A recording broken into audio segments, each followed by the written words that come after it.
My name is Marihelen Wheeler, and I am candidate for the United States House of Representatives, Florida District 3. I live in Gainesville, Florida. I am a public school educator, and I've been teaching in the district for 20 years, actually 20 years in Alachua County, another 10 years in Levy County. So 30 years total in the district. I'm also an advocate for the environment. I've been working with a variety of groups on water issues in this area. And because water is such an issue for this 13-county district and the common denominator for the area, I feel like it's an important issue that we need to address. The district is a beautiful district, and it goes 13 counties from the Gulf of Mexico all the way to the St. Johns River, up to the Georgia border, and down to Crystal River. So it's a very large group of counties that depend on water for the economy in aquaculture, agriculture, and ecotourism. But my biggest concern is for the working families of District 3. As an educator, I've worked with a large variety of families in this area, and I feel like I know the needs and am well suited to take care of at least letting folks know what those needs are in Washington. I have worked, like I said, on several of these issues with families, and I don't believe that the congressman that we have in the district at this point has addressed those issues. I feel like my skill set will allow me to do that. I look forward to answering these questions, and I encourage folks to check out the website that I will give you a chance to hear about later. Thank you. What ideas do you have to help save America from financial crisis, since the Congress has been continually increasing the debt limit without reducing spending? Well, from where I'm coming from a working class, middle class, as a public school teacher, I am used to working under a budget, working with the government. So it is an issue that is difficult for people like me coming from the working class try to understand. When we see corporate loopholes that are not being closed, I would like to see addressing those financial issues from the top. The way I feel about it is the middle class is where the trickle down is coming from. So if we could find ways to fill these loopholes through the corporate world, starting at the top, and government spending too, of course. We're spending for programs and projects that the rest of us down in the middle class don't quite understand. And so I would have to, not being a part of that government level, you have to actually be there, I think, to understand where those items are that need to be addressed.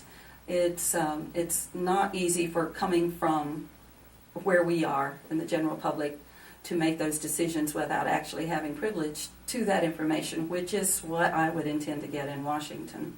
Thank you. While other nations are becoming militarily stronger, America has become weaker with our defense continually reduced. What economically sound strategy do you propose to rebuild America into a strong nation again? Well, you're talking to someone who grew up 15 miles from Fort Campbell, Kentucky. The 101st Airborne Screaming Eagles are probably some of the most respected and most used in the world.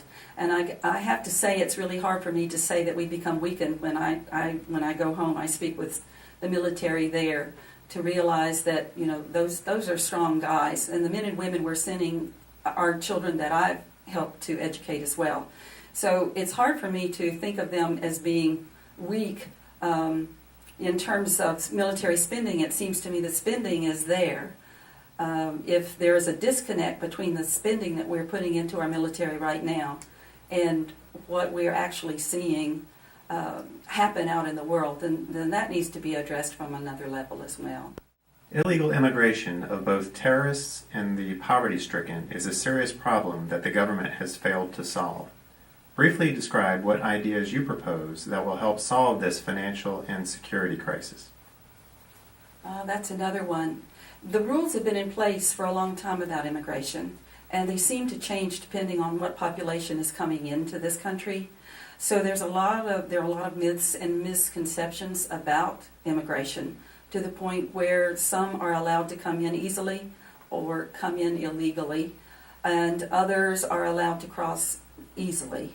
And in terms of the amount of money it's taking, yes, we are supporting a population of people who are in here who have managed to get here, but there's also a population here that is working. And as a teacher, again, I teach many of these students who are here from working families. And in the District 3, where we count on the immigrants who come in to work the fields and the horse industry, those people are helping with our economic growth in District 3. So we actually need to address this so that the families that are working there legitimately can do that without fear, and that the farmers and the cattlemen and the thoroughbred breeders don't have to worry about a workforce that they can't count on. Economically, I feel like that those people are putting into the system those that are working. The others that are coming across and that are considered terrorists, of course, we have to treat them as we would any criminal element in our country. Thank you. The Affordable Health Care Act is not what was promised to Americans. What should be done about this act? As a public school teacher and an art teacher, we have a saying in my class: before you throw something away that you feel like is not a good piece, let me look at it with you, and then we fix it, change it, rearrange it. And I feel like in order to make sure that the health and well-being of American citizens is being considered, that before we throw the whole thing away, that we need to fix it, change it, rearrange it any way we can to make sure that those who can't afford health care can do so, and so that the tax burden, the economic burden on the rest of us who have been paying that all along is lessened. Thank you. Do you support or oppose the Second Amendment, and why? I support the Constitution of the United States. The Second Amendment is part of that. And in terms of why, that is why I support the Constitution of the United States. Thank you. Do you have any closing remarks? Well, I appreciate the chance to come and present myself to your group and to the folks who may see this. I would like to say that I am running for this office because I feel like that I can connect with the working families of this district. I have been a teacher, like I say, for the last 30 years in this district, and have worked with a large range of families, and feel like that I can listen and learn and let Washington know what our needs are in this district. People needs, real people needs. And I would encourage any of your listeners to check out our website just to see exactly what our issues are at www.wheelerforflorida3.com.